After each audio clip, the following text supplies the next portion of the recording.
Welcome back to Tabletop Tactics on this very special day with this very special Backstage episode featuring our all-new freelance presenter. We have Ed in the house. How are you, Ed? I'm very well, thank you, Lawrence. Thank you for having me. Welcome to the crew. Congratulations. Thank you. It's an absolute pleasure to have you here. We thought we'd do a nice impromptu chat. Okay.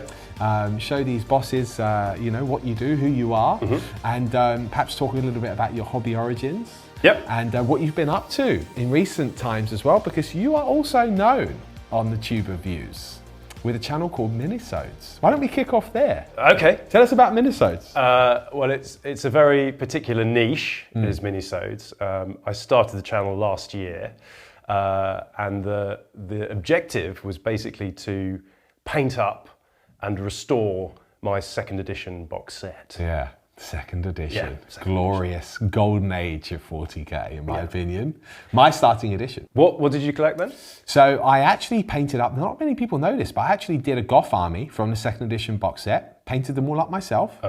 Including the 40 Gretchen? Correct, all of them, completed the set, did very well with that. Yeah. And in fact, I ended up doing 2 sets because my friend who collected with me also had a second edition box set. So I took those orcs from him and I did all of them. Awesome. They're still at home somewhere. I need to find them. Yeah, they'll all be painted somewhere. And then, of course, I did my first love, Blood Angels. And I remember very fondly getting the metal captain, which ultimately became Tycho with the golden mask, because his face was blown off in a White Dwarf. It was, yeah. So, but this isn't about me. Let's talk about you. So what was your first army? In second edition? Yeah. Ooh, I think the first miniature I painted was it was called an Imperial Space Marine. So not the RTB01, but the box of 6 that were plastic and actually posable. Yeah.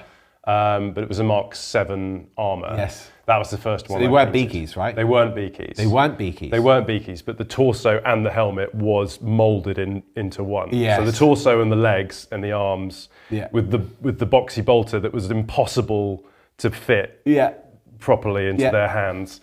We came across those in a model shop in Munich, I think. We were in there with my dad because we used to live out there because he worked out there.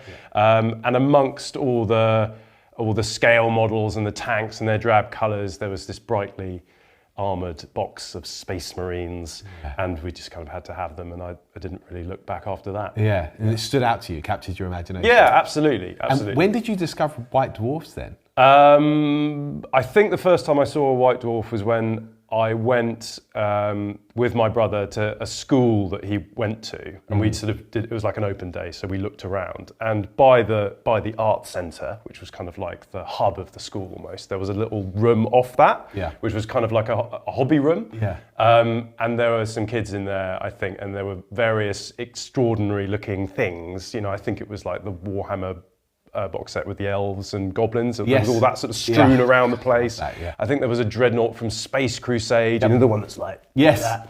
And there was a White Dwarf in there as well. And so it's that kind of like bombardment of all of these shapes and images and colours, and it just really kind of captured my imagination. It was unlike anything I'd ever seen before, really. And I think I quickly connected the dots with the Space Marines, and that was that. Unfortunately, there was a really good games workshop in the town near where we lived. Perfect. Which I was kind of dropped off there every now and then. Of course. When my mum was shopping in the evenings. And so I was looked after by the store members in there, and we played a few games of like 5 Space Marines versus some Goths. And it really captured my imagination. There was an amazing terrain piece. It was a wrecked rhino, like a small one, which had obviously just been kind of cored, and it was Space Wolf, and there was like a skull of a space wolf on top of his armor. And it was almost like the game happened around that, but it was so exciting. But those are the moments that, I have so many similar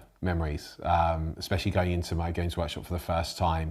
And those little scenes, they're not dioramas, they are just, ultimately terrain pieces, but they, as a child, really captured my imagination and really set the feel for like a battle and the undertone. And I basically started the same time as you, really. I remember my first miniature that I was ever exposed to is one of the kids at my primary school had an older brother, and he had bought in some of the miniatures. I don't think the older brother actually knew about it, to be honest. Painted really rather well. So it was good paint to the older brother, and it was an Elder Dreadnought, as they called them back then. Cool. And it had the all-the-way colour scheme where it was bright yellow helmet, but it had the almost tiger stripe. It was Banana Man. Yes, yes. Anyway, outstanding. And I was like, wow, what's this? And then shortly after, by coincidence, I found a White Dwarf in a local newsagent, and the rest was history. But it's interesting talking about this because that's all of that nostalgia for me really just oozes out of Minisodes. Obviously, it started as a second edition restoration project, if you will, which you documented, which I followed every episode, because I suppose we should go back to our origins as well. Yeah, sure. So we met, nearly 3 years ago now, I think. Sure. 3 years ago, something like that. Yeah. And actually, you applied for a full-time presenter role. I did. And we got on immediately. Yeah. Yeah, and you didn't quite get it, but... Which was fine. Yeah.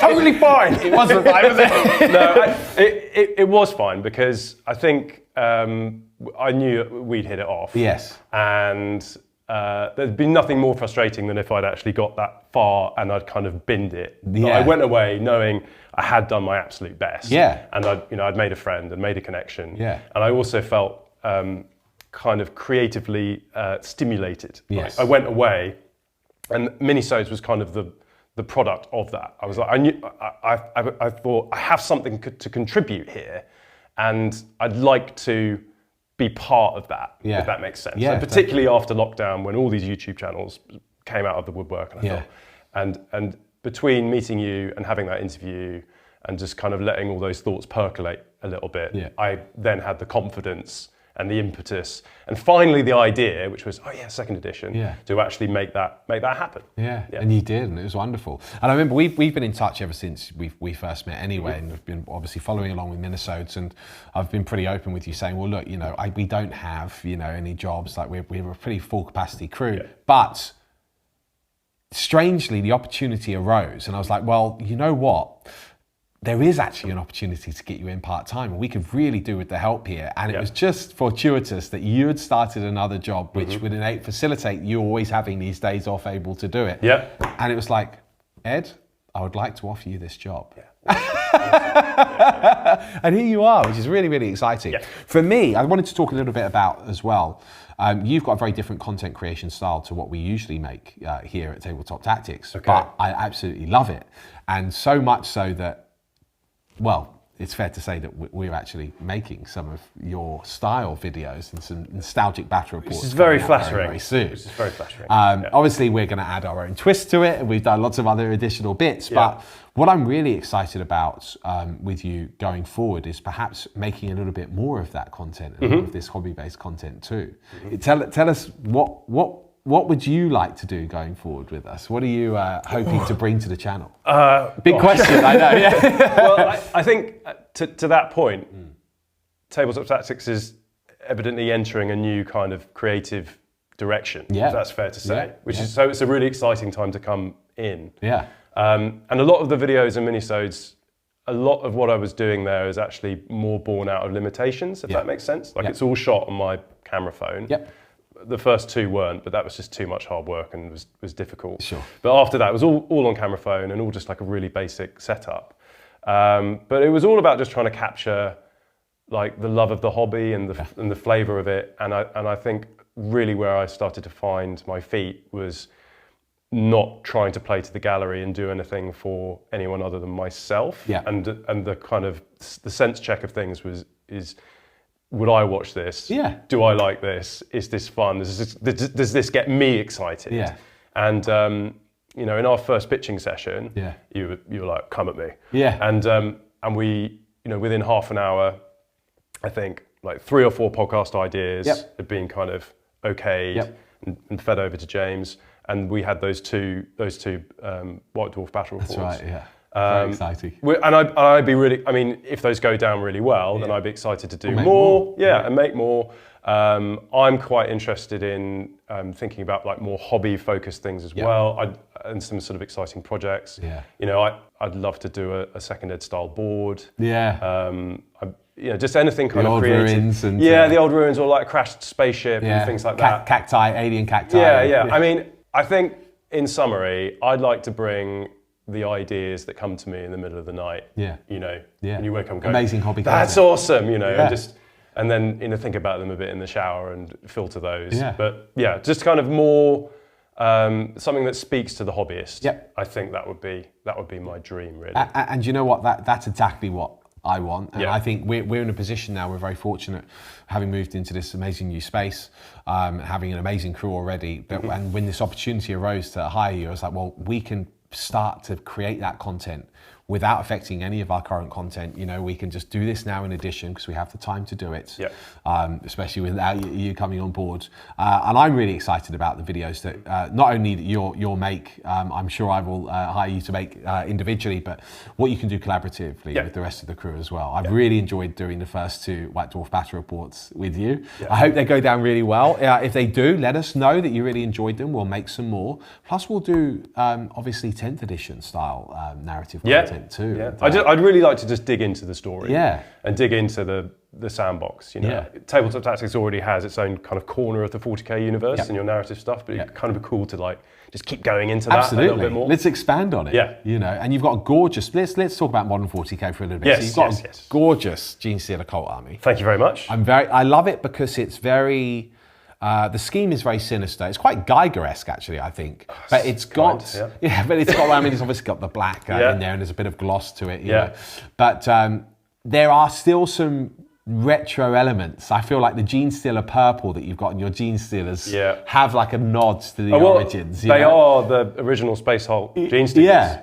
Which it totally makes sense. But even the scheme, I think, you know, they do have black chitin on, don't they? Dark purples. I don't think they're completely, you know, heavy metal 1992. No, you've got your own twist on it, but it works really well. So is that your favourite faction? Are Tyranids your favourite faction?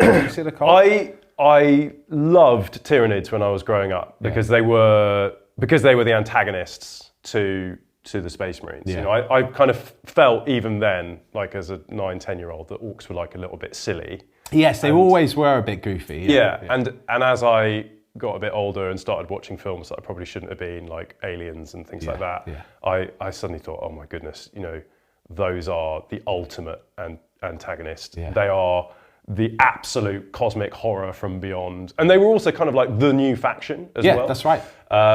And on the tabletop as well, they were horrifying. And if you let them touch you, like that was the end of it. And all the, you know, the random effects table, all that kind of stuff. So are they my favorite faction? I think they're definitely my favorite faction to paint. Yes. And I love the aesthetic of the 90s as well. But I think the story I think it's more exciting to think about they're coming. They're on their way. And the Gene Stealer cult are kind of like the epitome of that. They are on their way. They are coming. And there's a tragedy to the Gene Stealer cult as well. And the fact that they're just going to get consumed as well on the way. But in terms of a new faction, I think the Gene Stealer cult was such a cool new faction to bring on, because it was more like something being resurrected. They had an entry in the 2nd edition Tyranid Codex, so bringing them back in was awesome. There was always amazing lore about them in ICAR 4. There are lots of great Bill King stories. The supplement that came with Space Hulk, Deathwing, has an awesome story about them in there. And it's just, they're just a fascinating kind of foil for the universe. And they're insidious, you know, anywhere in the Imperium. And also the fact that I feel like of a lot of armies, they're kind of the one that you can make your own. Because they are singular. You know, like the Ultramarines and Space Marines, they all have their own fleets. They can go anywhere at any time. They have versatility. You know, they have numerous companies. They can go all over the place. But the Insor Remnant, they are from one world. They're not really able to warp travel. No, they just crop up. That's where they are. They crop up in one place. They're from one location. Probably all of their like fighting style and all their knowledge and their culture is born out of the one that they came from as well. Like that's who they are, and so it really encourages you to create a story behind it. Like, why are they this way? Why do they have Ridge Runners? What were those Ridge Runners ones? Were they scout vehicles? Were they prospecting vehicles? Yeah. Was there a kind of gladiatorial race, like racing culture? Like, is that what they do? Or is it a Mad Max planet? So, that really captured my imagination. But having said that, I've been collecting them since the Overkill box came out. Yes. And so it's been going, I think, since 2016. Yeah. And I've played them all the way through, which has been hard. It's been hard going. Yeah, they've had tough times. Yeah, they're awesome in 10th. Yes. Really enjoy playing them in 10th. Yeah. But I did feel like it was playing 40k on hard mode for a while, which I don't mind. And I don't mind losing. Yeah. It's fine. Yeah. But I feel now like I'm at this kind of crossroads where I've completed Gene Stealer cults. Yeah. I'll keep playing them. But now I could go anywhere now. Do you have a next project in mind? I mean, just today I was like, oh, the Knights of Eternity are a cool Space Marine chapter. Oh, different. That were wiped out by High Fleet Kraken. Yes. What if they came back? Yeah. In another what do they call it? Another founding. Yes. That would be awesome. Yeah. And they're kind of flawed as well, because the whole reason they were wiped out is because they just refused to leave the worlds that they bound their oaths to. Yeah. And the rest of the Imperium was like, okay, we'll see you later. Yeah. And then they just disappeared. And so I like the idea of like a kind of flawed, really stubborn Space Marine chapter. Yeah, sounds epic. That's fine. And then another part of me is like, but Space Marines, come on, like push out a little bit. Sure. I think the Votan are cool. Yeah. Yeah. If I did do the Votan, I'd do them in the original Space Dwarf colours. Oh, yes. Okay. It'd make them look a bit... All the way back to second ed. Yeah, make them look a little bit Christmassy. Yeah. I think that could be fun. Yeah. I also... Well, the new Necromunda vehicles as well really sort of harken back. That new vehicle is incredible. That's seriously cool. Yeah. Speaking of Necromunda, I think the Necromundan Spiders Regiment are really cool. Yeah. There's some cool paint. I was always interested in them as well. I like the idea of them as well. Yeah. I mean, I'm at a dangerous point because I could go down all sorts of different ways. So there are a few different hobby projects brewing for you, so to speak. Were you ever tempted, because I'm just curious now, as a 90s nostalgia kid, were you ever tempted by a Legion of the Damned army? I have a box of Legion of the Damned. Do you have Sergeant Centurious? I don't have him, no. It was Centurious or Centurion? I think it was Centurious. Yeah, I think so. and in the rules... That skull could just insta-death anything, couldn't it? That's right. It just sucks the soul out of basically a something. Vortex-esque weapon. Yeah. And they were a really interesting Sinister chapter. Mm-hmm. They're not really spoken about too much anymore, actually. And I think the modern fluff indicates that maybe they are old Iron Warriors led by Ferrus Manus. I don't know if you've heard this. Yeah, there's like some sort of fluff saying that there's a warrior made of golden light and fire in the warp fighting. Okay, that's just like added to the list of... Yeah, I mean, it's really cool. It's because I think because I could see you doing that as well. But anyway, really interesting. That is cool. Yeah, the Legion of the Damned that I have, they're not the original ones. Okay. Oh, which ones are they? They're third ed ones, I think. Yeah. So not the... the latest sculpts, but the ones, kind of between third and fourth edition ones. But that's right, because they did update the box. I remember, because I remember the OG ones, and then they did update it. Yeah, really interesting. And then Sergeant Centurious now is like kind of like. Oh yeah, he's worth a little fortune. He's collectible. Yeah, he is collectible. Okay, well look, I think it's been a really good introduction. We've had a nice overview of your hobby, your modern hobby, some of the things that you're going to bring to the channel. I have one last question for you, Ed. Yeah.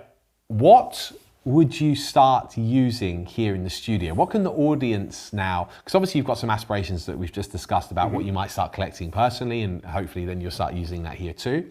But given you now have a wealth of studio armies, which you could perhaps even play test if you like, so if you like the feel of them on the game. Yes. Aside from your own Gene Stealer cult army, what armies will you be interested in perhaps helming a little bit more often here in the studio for us? I think I'd like to continue going to the dark side of things. And Chaos is a very interesting faction to me. Well, you've not selected them as one of your hobby. I know, I've just decided to this is the tell you this curveball now. Yes. Okay. Well, I think there's a difference between going down that journey of collecting and painting and all the rest of it. Yeah. And I think there is a real privilege in having all of these amazing armies out there for you to try. And I'd love to see what the fuss is with Chaos. Chaos. And I've certainly played against them a lot, and they do look like a lot of fun. Yeah. I've always liked kind of the rules around the word bearers and things like that. Yes. But the Black Legion studio army is pretty cool. So I might become a disciple to Chaos Lord Beard, one of his acolytes. Yeah, very nice. Look, on that note, I think this has been a really, really good chat. It's been a wonderful introduction to yourself, an overview of our new presenter here at Tabletop Tactics. It's been a pleasure having you on. Thank you very much for having me. We look forward to showing you off in some more battle reports very, very soon in the near future. For now, I have been Lawrence the Spider. This has been Ed. Yes, I have been Ed. We'll see you in another video very, very soon. Bye-bye. Bye-bye.